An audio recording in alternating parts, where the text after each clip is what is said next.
Essa foi a primeira aula que eu gravei aqui no canal, lá no ano de 2016. Introdução à Botânica, o Reino Vegetal. E você não sabe o carinho que eu tenho por esse momento. Olá pessoal, tudo bem? Eu me chamo Guilherme, sou professor de Biologia e estou aqui para gravar mais um vídeo para vocês. Como vocês estão olhando aqui, o vídeo de hoje fala sobre o Reino Vegetal. Foi a partir dessa primeira aula que eu comecei um projeto de disponibilizar toda a biologia aqui dentro dessa plataforma para democratizar o ensino de biologia.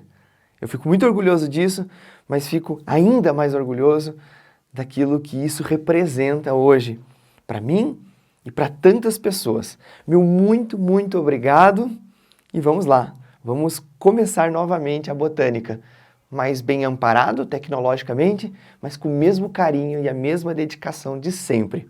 Eu me chamo Guilherme, eu sou professor de biologia e te convido. Vem comigo!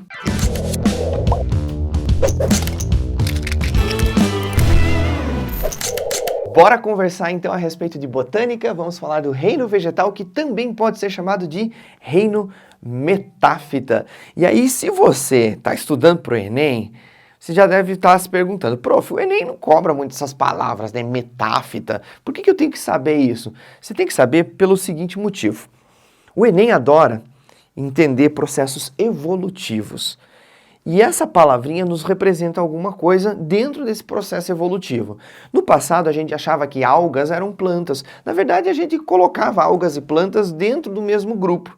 A partir de um determinado momento, a gente percebeu que as algas não tinham determinadas características que são típicas nas plantas de ambiente terrestre, que hoje são as plantas verdadeiras. E aí a gente separou. Existiam as chamadas plantas sem tecidos, cuja estrutura não tinha raiz, não tinha caule, tinha apenas um talo, e as plantas com tecidos verdadeiros e embrião protegido, as chamadas metáfitas. Essas que só tinham um talo, as algas multicelulares, a gente chamou por muito tempo de talófitas. Talófitas por quê? Porque elas não têm raiz, elas não têm caule, elas não têm nada que se distingua dentro da estrutura dela a ponto da gente chamar de raiz e caule. Então ela tem o quê? Um talo. Agora, as plantas de verdade são mais avançadas. Meta é aquilo que vem para frente. São as plantas avançadas. As plantas, vamos colocar assim, bem entre aspas, evoluídas, tá bom?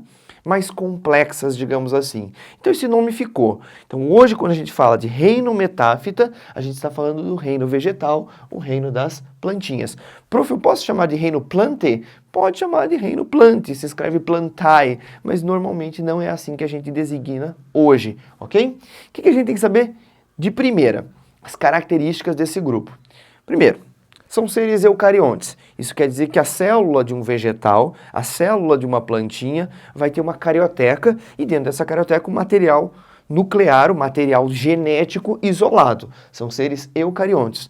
Todas as plantas são pluricelulares. Isso é uma característica importante. A gente tem algas que são unicelulares, portanto, já estão fora desse grupo. As algas unicelulares, que inclusive a gente chama de fitoplâncton. Toda planta é pluricelular. Outra característica importante, as plantas são autótrofas. Isso quer dizer que elas fabricam o seu próprio alimento através de um processo de fotossíntese. Eu não sei se você recorda, mas lá nas bactérias nós temos outro tipo de autotrofismo também, a quimiossíntese. Nenhuma planta faz quimiossíntese. Nenhuma planta se utiliza da energia do processo de oxidação a partir de reações químicas para fabricar o seu próprio alimento. Todas as plantas, com raríssimas exceções, vão fazer fotossíntese, vão se utilizar da luz como uma fonte energética para fabricar carboidratos e assim sobreviver. Aí nós temos também uma característica importante nos vegetais, é que a célula deles tem uma parede celular, e essa parede celular é feita de celulose. A gente tem parede celular lá nas bactérias, normalmente feita de peptídeo-glicanos. A gente tem parede celular também nos fungos, feito de quitina. A gente tem parede celular também nas algas, que pode ter celulose, que pode ter hemicelulose, que pode ser feita de sílica, de carbonato de cálcio, mas nas plantas não tem nada disso. As plantas têm celulose e hemicelulose e às vezes algumas incrustações de alguns outros componentes, mas a celulose está sempre presente, beleza? Aí nós temos também uma característica importante aqui, que as plantas têm sempre a clorofila A e a B. Quando a gente estuda alga, a gente estuda que lá nas algas a gente tem a clorofila A e alguma outra clorofila, que pode ser a B, que pode ser a C, que pode ser a D. Nos vegetais, não. Nos vegetais a gente sempre tem clorofila A e clorofila B. E aí começamos a ver as particularidades desse grupo. Elas possuem um embrião multicelular protegido. Isso quer dizer o quê? Pensa uma alga, tá? Uma alface do mar, a uva lactuca. A alface do mar libera os seus gametas, aqui da alguinha, na água. Então vem um gameta, um anterozoide, aí vem um outro gameta, um outro anterozoide, e eles se juntam, se fecundam. O embrião formado, esse zigoto que se formou, vai ficar solto na água. Ele não vai ficar protegido dentro de estrutura alguma. Aqui não, nas plantinhas, nos vegetais, o embrião se desenvolve protegido na planta. A gente vai estudar essa estrutura depois. Nos grupos iniciais a gente vai ter um arquegônio, depois um saco embrionário protegendo esse embrião, mas isso é assunto para a gente ver na sequência. Outra coisa importante, todas as algas têm plastídeos, e os plastídeos são de vários tipos diferentes. O mais famoso dos plastídeos é o cloroplasto. Cloroplasto, que tem um pigmento verde chamado de clorofila, super importante para o processo de fotossíntese. Existe outro tipo de plastídeo, existe o eritroplasto, que vai ter cor vermelha, existe xantoplastos, que vão ter cor amarela, puxada para o laranjado, existem outros tipos de plastídeos. Nos vegetais, a gente tem todos eles, como exemplo principal a clorofila. E aí não esquece que todo vegetal vai ter um ciclo de vida que a gente chama de diplobionte, assim como as algas multicelulares. O que é esse ciclo, prof? A gente vai ter uma alternância entre duas gerações na vida de uma planta. Existe uma parte da planta, ou uma parte da vida da planta, que vai ser diploide, que a gente chama de esporófito, e uma outra parte da planta, uma outra parte da vida da planta, que é a haploide, que a gente chama de gametófito. E a gente sempre, independentemente de qual grupo a gente esteja falando de vegetal, a gente vai ter essa alternânciazinha. Uma fase chamada esporófito, uma fase chamada gametófito. Prof, eu tenho que entender isso agora? Eu te recomendo, uma hora dessas, assistir uma aula sobre ciclo de vidas. Eu tenho aula sobre isso no YouTube, ok? Assiste essa aula e entenda esse ciclo, porque ele vai ser importante para a gente conhecer os nossos grupos que vêm pela frente. Briófitas, pteridófitas, gimnospermas e angiospermas, ok? Sempre um ciclo de vida diplobionte, assim como a gente encontra nas algas pluricelulares. Nesse momento, eu preciso mostrar para vocês isso aqui, a divisão que a gente tem dentro do grupo vegetal. Classicamente, a gente separa os vegetais em 4 grupinhos: briófitas, pteridófitas, gimnospermas e angiospermas. Atualmente, a gente fez uma subdivisão das briófitas. As briófitas, atualmente, são classificadas como um sub-reino.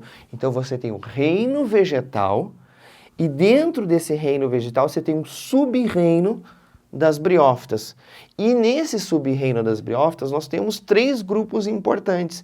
Prof, mas isso é complexo, isso não cai no Enem. Claro que cai.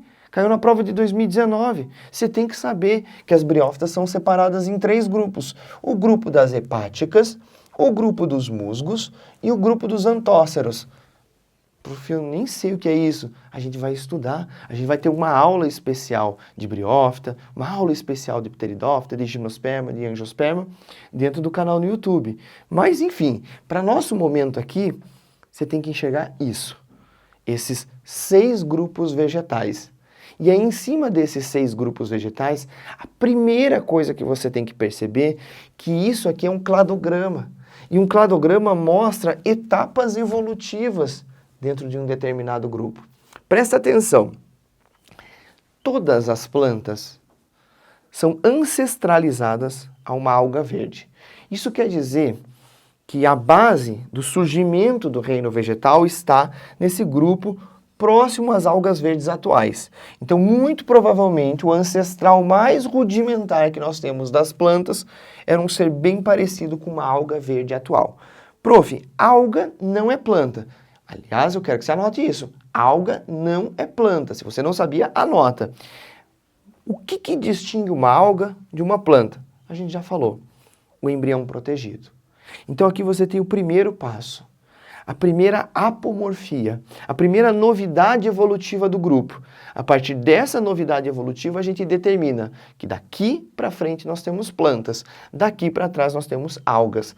Não esquece que a alga pertence ao reino protista, enquanto as plantas pertencem ao reino metáfita. Beleza?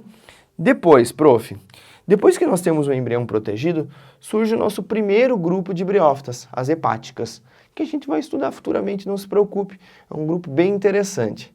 Aí vem a segunda novidade evolutiva, a segunda apomorfia, os estômatos. O que são os estômatos? São aquelas célulazinhas que tem uma perfuração entre elas que permite trocas gasosas e transpiração. Os estômatos, super importantes para o processo de fotossíntese, super importante para a regulação das quantidades de água dentro da planta, super importante para a condução de seiva futuramente, vão surgir no grupo dos musgos. Então você tem os estômatos e o grupo dos musgos, que é o representante mais importante das briófitas. Depois nós temos um esporófito duradouro. Por muito tempo se ensinou que briófita não tem esporófito duradouro. Muito cuidado. Muito cuidado, por quê? Porque no grupo dos antóceros, que pertence às briófitas, a gente tem um esporófito duradouro e eu vou mostrar isso futuramente para vocês. Então, esporófito duradouro presente também nos antóceros. E aí vem pteridófitas, gimnospermas e angiospermas. A grande novidade evolutiva para o grupo das pteridófitas e os subsequentes é a presença de vasos condutores de seiva.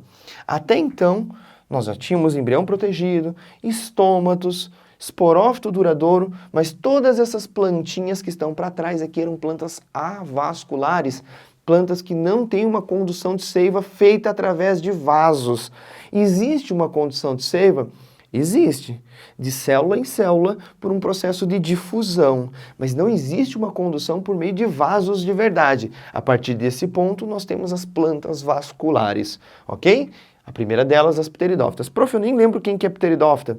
As samambaias, os xaxins, as avencas, beleza? Aí depois vem a semente. O surgimento da semente é super importante porque a semente protege o embrião também, ainda mais do que a gente tinha proteção lá no início. Então a semente protege o embriãozinho e ajuda no processo de dispersão desse embrião.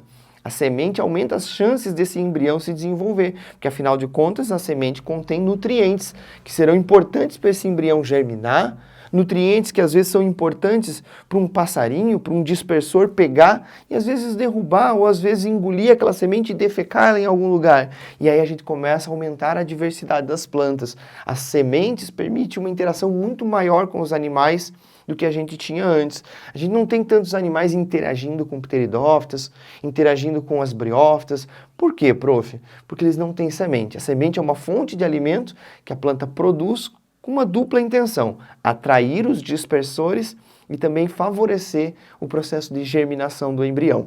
Então, a partir desse ponto, nós temos plantas com semente. E por último, lá nas angiospermas, nós temos o surgimento de uma flor verdadeira, embora a gente já tenha o primórdio de flor lá nas gimnospermas, uma estrutura chamada de estróbilo, aqui nós temos uma flor verdadeira e nós temos a presença de um fruto. Para que serve um fruto? Para aumentar ainda mais as chances de dispersão dos embriõezinhos das plantas. O grupo das angiospermas está marcado. O que você tem que sacar? O último grupo aqui acumula todas essas características. Acumula embrião protegido, estômatos, esporófito duradouro, vasos, sementes e flor e fruto. Um grupo aqui no meio, como as pteridófitas, não vai ter as características que vieram depois, mas vai ter todas aquelas que vieram antes. E com base em tudo isso, a gente consegue fazer algumas classificações. Nesse momento, eu queria que você pegasse papel, que você pegasse caneta e começasse a anotar umas coisas importantes que eu não consegui colocar aqui no quadro.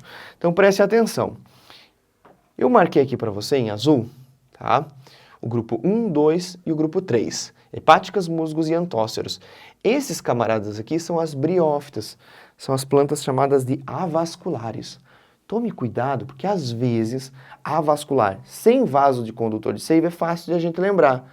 Mas a gente pode se confundir com esse nomezinho aqui, atraqueófita.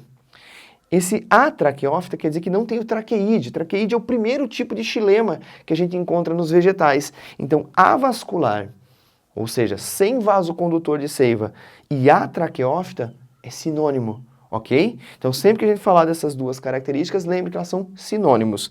Da mesma forma, eu coloquei aqui, ó, sublinhado em verde, aqueles que são vasculares, as traqueófitas ou plantas vasculares, beleza? Elas já possuem vasos condutores de seiva, xilema e floema verdadeiros. Aí eu coloquei aqui, ó, espermatófitas, fanerógamas e sifonógamas. Tudo isso é sinônimo? Não, tá? Tome cuidado. Aqui eu coloquei avascular ou atraqueófita, dizendo que é a mesma coisa. Traqueófita ou vascular. Aqui não. Espermatófita, fanerógama e sifonógama. Quer dizer que essas plantas aqui, as gimnospermas e angiospermas, são essas três coisas. E aí comece a anotar. O que é uma espermatófita? Do grego, esperma quer dizer semente. E são as plantas possuidoras de semente. Então, gimnosperma e angiosperma têm sementes. Anotou? Aí nós temos fanerógamas. O que é uma planta fanerógama, prof? Fanerógama é aquela planta que tem a estrutura reprodutiva visível, explícita. Você vai num pinheiro, que é uma gimnosperma, quando ele está em momento de reprodução, você vê as pinhas, você vê os estróbilos, as estruturas reprodutivas estão visíveis. Você vai numa angiosperma, como um pé de laranja, ou um morangueiro, ou qualquer outra plantinha do grupo das angiospermas, no momento que ele está se reproduzindo, você vê as flores. Você está enxergando essas florezinhas, as estruturas reprodutivas são visíveis. Quando você vai numa samambaia, você não vê estrutura reprodutiva. Ah, professor, mas atrás da samambaia tem umas bolotinhas. Aquilo lá é para reprodução assexuada. Aquilo lá é para produção de esporos. Você não consegue enxergar na samambaia a estrutura reprodutiva dela de maneira bem explícita. Então preste atenção. Essas plantas aqui, gimnospermas e angiospermas, têm estruturas reprodutivas visíveis. No caso das briófitas e das pteridófitas, essas estruturas estão escondidas. E escondido no grego é cripto. Beleza. Criptógamas são essas plantinhas aqui. Fanerógamas são essas duas outras plantinhas que você está vendo. Massa. Agora, o que é esse lance do sifonógama? Uma grande aquisição que a gente teve ao longo do processo evolutivo das plantas foi o surgimento do grão de pólen. Esse grão de pólen permite uma reprodução em longa distância, porque o pólen pode sair daqui e ser levado 5 km de distância e fecundar uma flor lá no cafundó. E esse pólen também permite, no momento que ele começa a se desenvolver na fecundação, a passagem dos gametas através de uma estrutura chamada de tubo polínico.